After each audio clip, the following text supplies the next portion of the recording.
Police ఉన్నది ప్రజాస్వామ్యం ప్రజలు కాపాడటానికి ఇంత పోరాం అని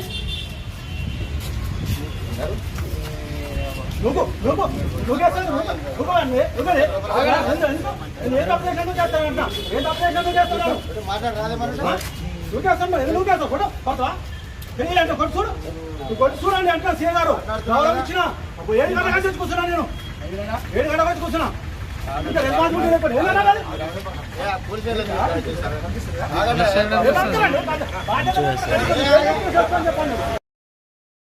బట్టకిప్పుకున్నాడు ఆయన మీరు చేసే కనుక మీరు బట్టలు ముక్కులు గది చేస్తున్నారు మీరు చేసేవాని మీకు ఇజ్జత్ ఉంటే బాగుంటుంది డిపార్ట్మెంట్ గౌరవం కాపాడితే బాగుంటుంది మీరు ఏమన్నా ఏం పెట్టినా పిల్లల పోస్ట్ ఏమో తెలుసు ఏం పెట్టారు బాబు అది నువ్వు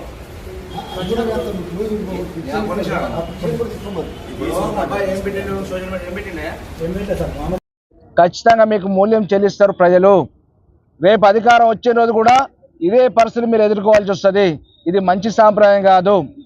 న్యాయ వ్యవస్థను కాపాడండి, ప్రజాస్వామ్యం ల్యాండ్ ఆర్డర్ని కాపాడాలి. కానీ చట్టపరంగా చట్టానికి విరుద్ధంగా మీరు మా పిల్లల మీద మా కార్యకర్తల మీద మీరు కేసులు కట్టుకుంటూ పోతే చూస్తూ ఊరుకోవడానికి సిద్ధంగా లేము.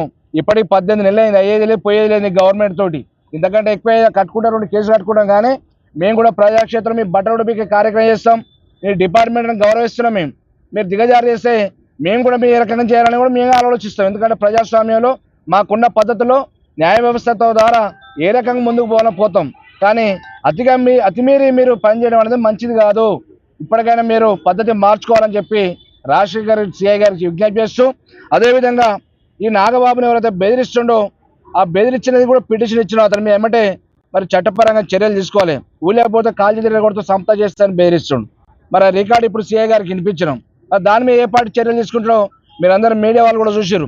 దాని మీద చర్య తీసుకోకుంటే ఫర్దర్గా మళ్ళీ పార్టీ కార్యక్రమం ఇస్తాం. ఖచ్చితంగా ఈ నగరగల్లో పెద్ద ఎత్తున కూడా ఆందోళన కార్యక్రమం చేసే కార్యక్రమం. ఎందుకంటే 1-2 కాదు 18 నెలలు అన్ని పోలీస్ స్టేషన్ ఇదే పరిస్థితి ఉన్నది. మా పార్టీ నాయకులను బయటికి వెళ్ళిచ్చే పరిస్థితి లేదు, స్టేషన్లో వచ్చే పరిస్థితి లేదు. వాళ్ళు చెప్పింది మాకు వేదవాక అయిపోతుంది తప్పితే వేరే లేకుండా అయిపోతుంది.